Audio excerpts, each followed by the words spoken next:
It's that time again. The annual conference of the American Society of Ag Consultants, otherwise known as ASAC, is going to be held in Fort Myers, Florida, this November 4th and 5th. Kurt Covington is one of 9 professionals who will address the conference. The other speakers who will cover a wide range of topics represent Florida Farm Bureau, Florida Citrus Commission, University of Tennessee Institute of Agriculture, National Ag Law Center, Risk Mitigators and Advisors, Tyler Associates, as well as the lead economist for dairy at CoBank, and myself, Chrissy Wozniak from North American Ag. The day and a half of presentations will be followed by ag tours on Tuesday afternoon. At Echo Farms, one of my favorite places here in Fort Myers, attendees will experience farming at its most creative, with unique demonstrations, plants, and techniques being used to help farmers and urban gardeners in developing countries. A second tour at Echo will showcase simple technologies that can improve food, water, and shelter for millions of people. A third tour of a hydroponic grower is also being planned. For more information and to register, visit www.agconsultants.org. That's www.agconsultants.org. See you there. Today's Ag Spotlight episode is sponsored by Energrow. Energrow's oilseed pressing system helps farmers crush their feed costs. The easy way to make fresh, homegrown, high-quality meal plus expeller pressed oil right on the farm. The fully automated Turnkey Crush Pro is easy to set up and run 24/7. To learn more, go to energrow.ca.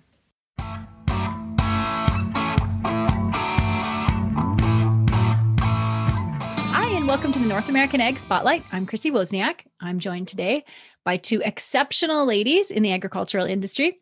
They've devoted their time and energy to the education of youth, specifically in practical, hands-on ways for them to become familiar with food, where it comes from, and how it grows. I'd like to welcome Tamara Seeley of Nutrients for Life Canada and Harriet Wegmeyer of the Nutrients for Life Foundation of the U.S. Welcome. Thank you guys so much for joining me. It's good to be here. Thank you. Thanks for having us. I'll ask you this question and have you answer separately, because I know the stories are a little bit different. So, why was Nutrients for Life founded, and when? So, Tamara, do you want to start? Well, sure. So, Nutrients for Life Foundation Canada was founded in 2008 by Fertilizer Canada, or formerly known as the Canadian Fertilizer Institute. So we're a registered Canadian charity producing educational materials to talk about soil science and agricultural sustainability. That's awesome. And Harriet?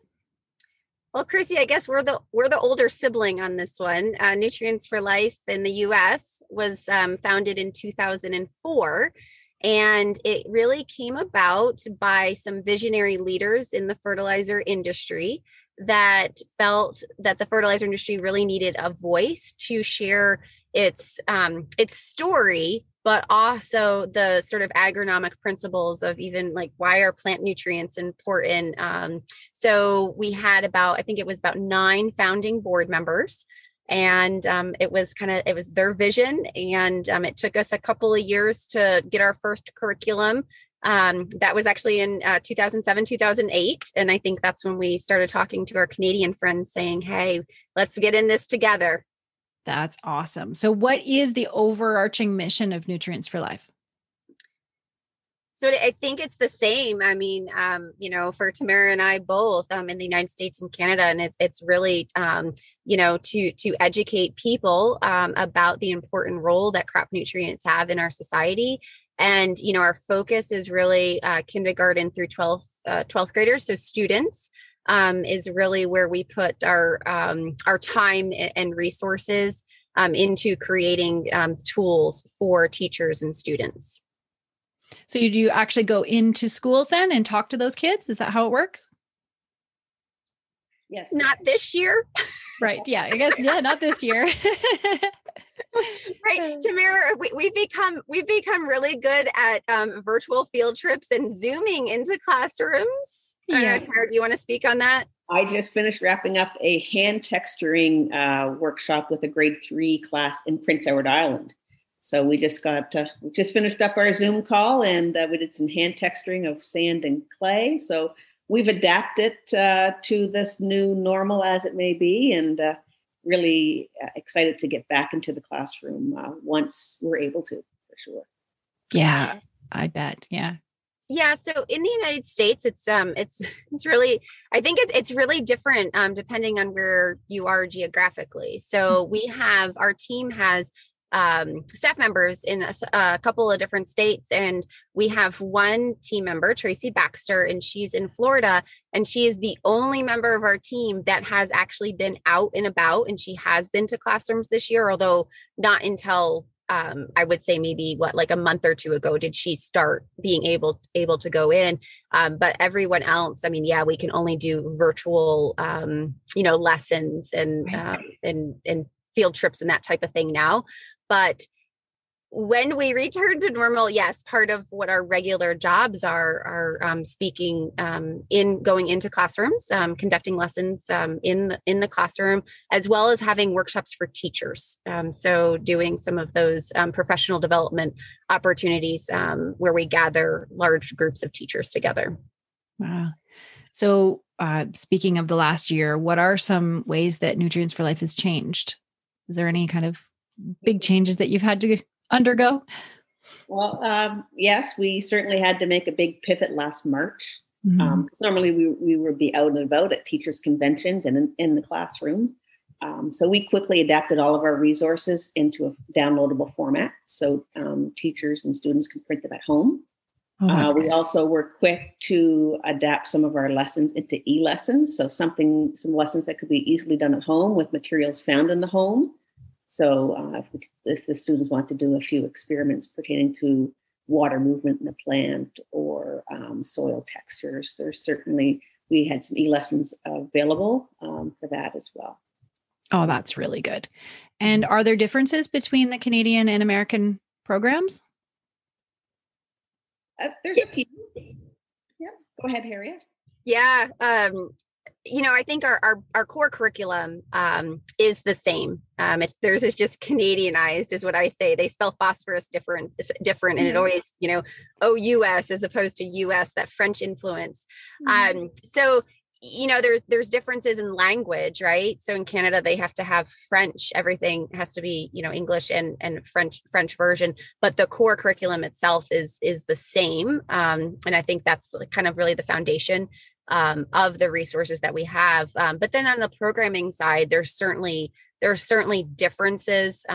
Like Tamara has a really strong garden program. That's not something that we do in the US. So there are certainly differences, but I think there's way more commonality in that core function. The core resources are the same, with just those minor differences, with language, and then of course our standards, in the United States and standards in Canada they're so similar, but they are different. That's good. So how is the program funded? So again, two separate programs. We have two separate groups of funders. Primarily for in the United States, it's fertilizer companies, people that work in agriculture as individuals. Those are our primary donors. So what we've always strived for is our resources for our teachers are free. We don't want our teachers have to pay for them. And I should go and say our core curriculum that we use has been reviewed by the Smithsonian Institution. And so the teachers, when they get resources like that, they know, they're trusted. It's a trusted source. So it's a pretty big deal. And to be talking about agriculture, we definitely believe agriculture should be in every classroom, not just ag, like sort of the FFA group or the ag classes, but the way that it's been done, it's really meant for our core science classes at the middle school and high school level. And then of course, elementary, it's across the board. Right. That's really interesting. And here in Canada, we're also 100% agribusiness funded. So a lot of plant nutrient suppliers and local agribusiness are funders. And like in the US, all of our resources are free for teachers from coast to coast. That's great. And what about, do you work with homeschooling as well? I know there's been an uptick in that in the last year too.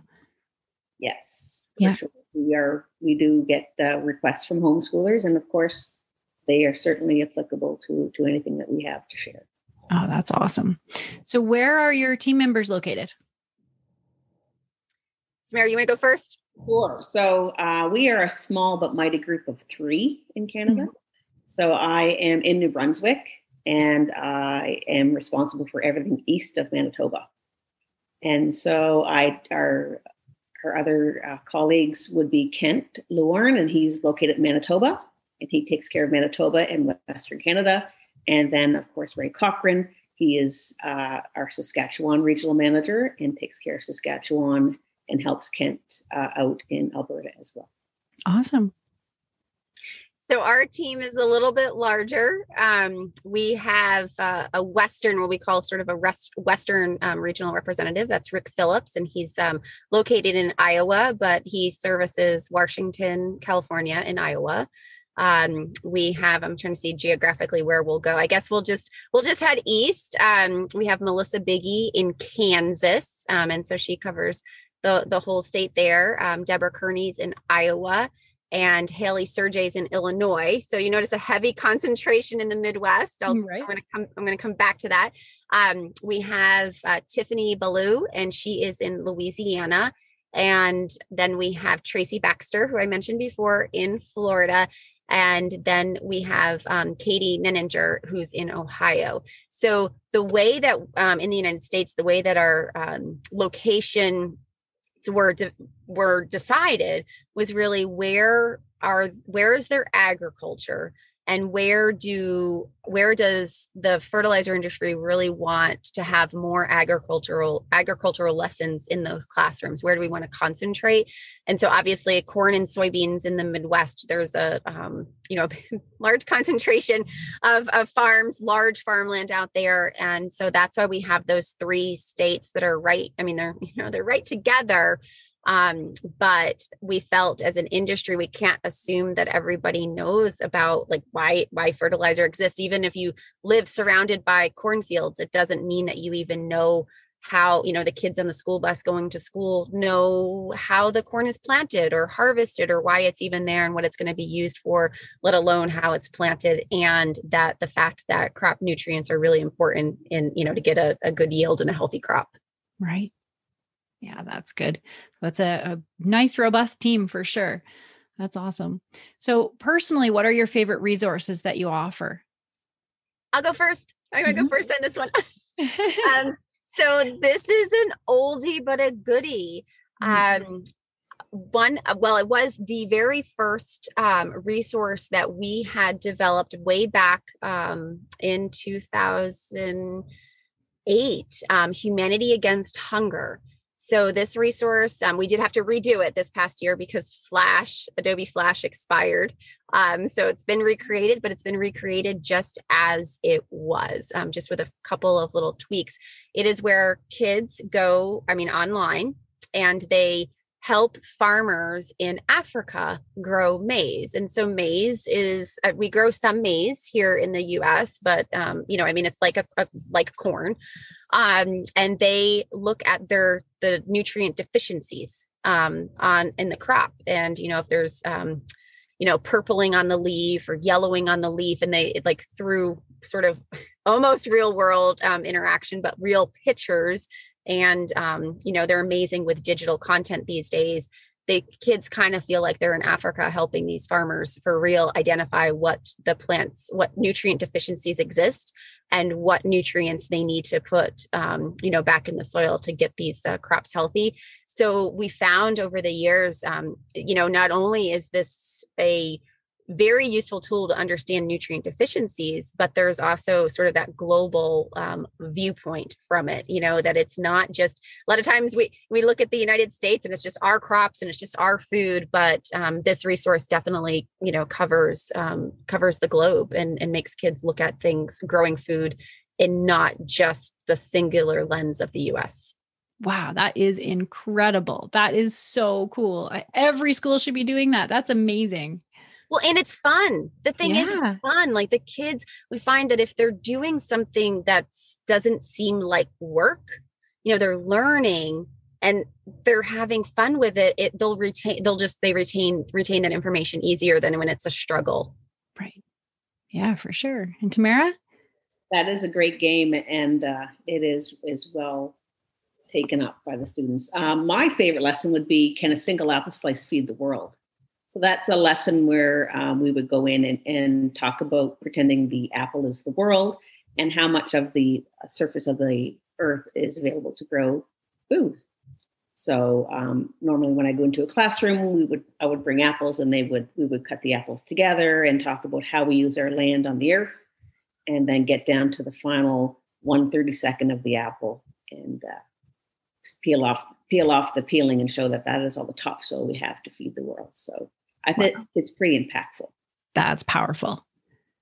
Yeah, very cool. So if somebody wants the Nutrients for Life program in their school, how do they go? How do they go about doing that? Well, for here in Canada, visit our website, nutrientsforlife.ca. They can request a visit. We also have a selection of virtual visits that are available to teachers to book, as well as some other opportunities to order things currently. And they can contact us, Kent, Ray, or myself, right from the website. That's awesome. Yeah, and similar here, same story, just different website, nutrientsforlife.org in the US. And we have this year, it's been a challenging year for sure, but there's so many benefits that have come out of it. So geographically in the United States, I mentioned where our team exists. So if you are in Vermont, nobody's close to you. However, now with all of our virtual opportunities, we have done not just, Zoom meetings, we have done virtual field trips where we've, taken the farm or taken, discussed, fertigation and that type of thing right to different classrooms. There's, it's like there's no boundaries anymore. We can go to any classroom, and we have a list of experts that are like PhD agronomists, which are fantastic. The older, like middle school and high school, maybe, a little bit more challenging with the elementary kiddos, but like middle school and high school, talking about, just career opportunities in agriculture, and bringing these agronomists and, engineers and other types of folks into classrooms.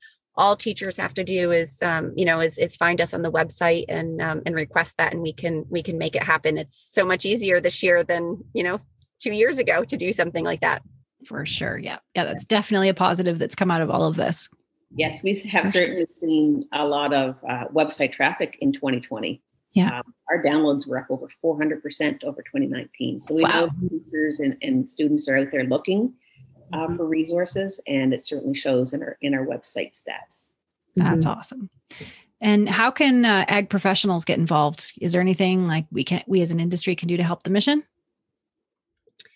Yeah, I mean, definitely a couple of things. So if you want to, folks in the ag industry, we have a list, like I said, of folks that have volunteered to, hop on a Zoom call and, visit a classroom.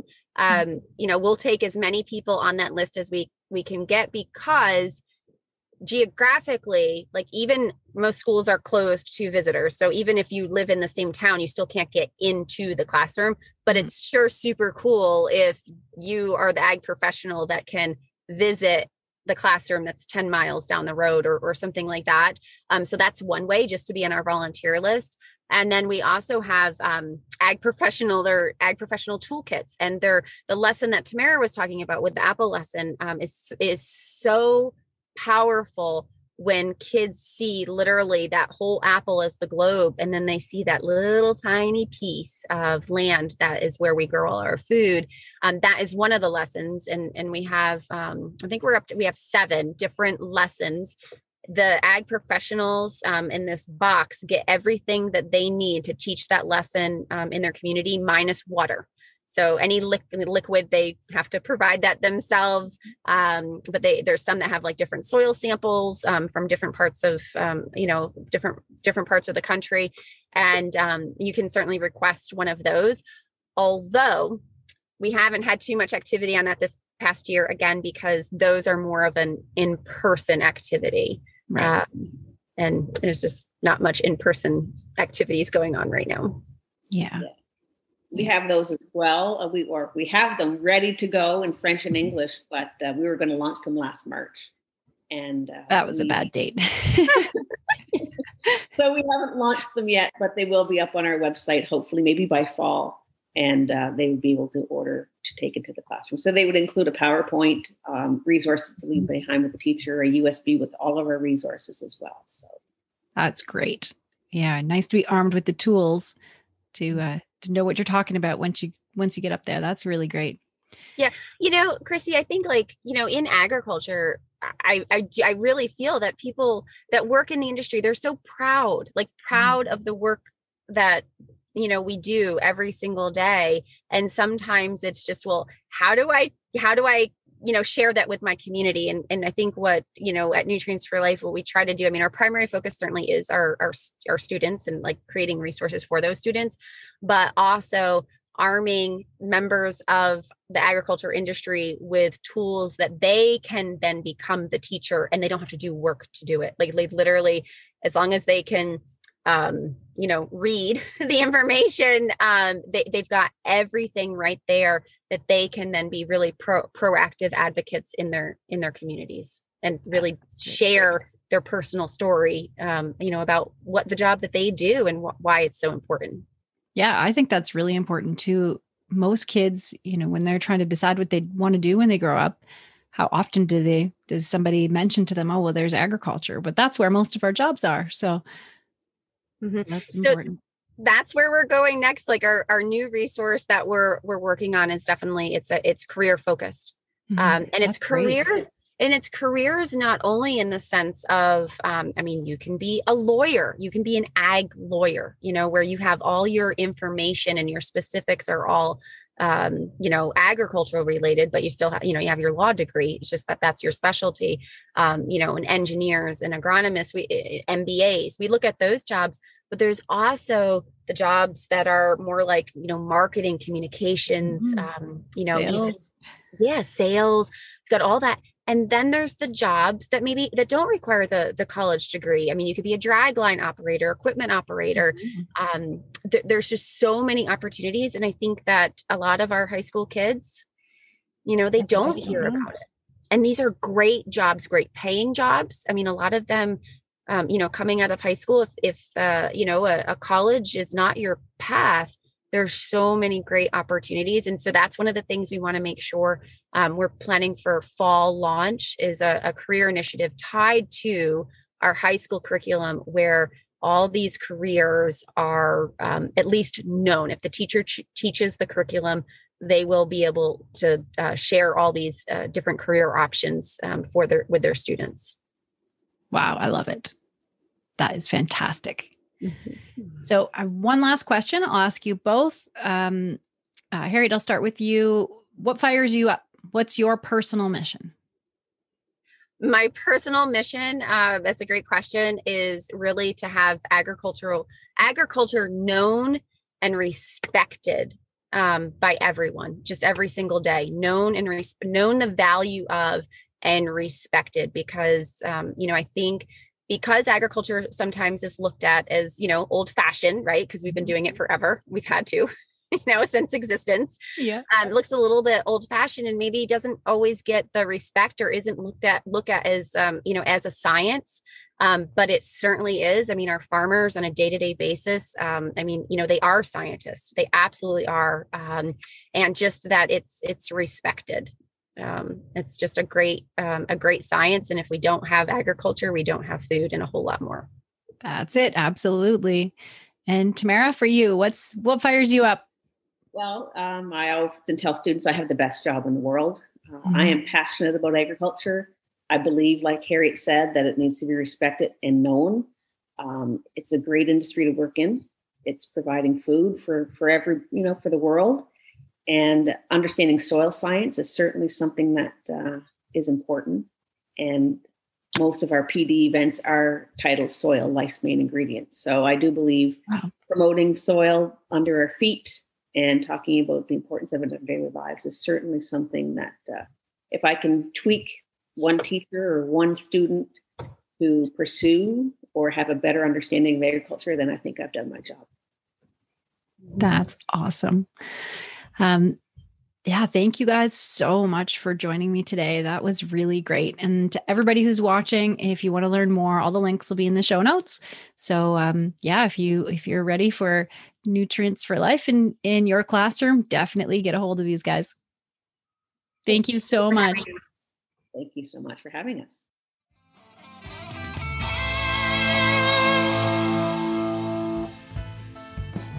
The way we conduct business in agriculture has endured a drastic change. Our handshake industry has traditionally been face-to-face, but with the cancellation of in-person events and farm shows, everyone has had to adapt, from farms to manufacturers to service providers. With a dizzying array of marketing and digital business choices, you need to make the right decisions or risk not being seen at all. If you need advice or a customized plan for your business, don't hesitate to reach out to me at chrissywozniak.com or chrissy.info, because that's easier to spell. Don't risk not pivoting your business. Find a path that will take you into the digital space and be seen by our industry.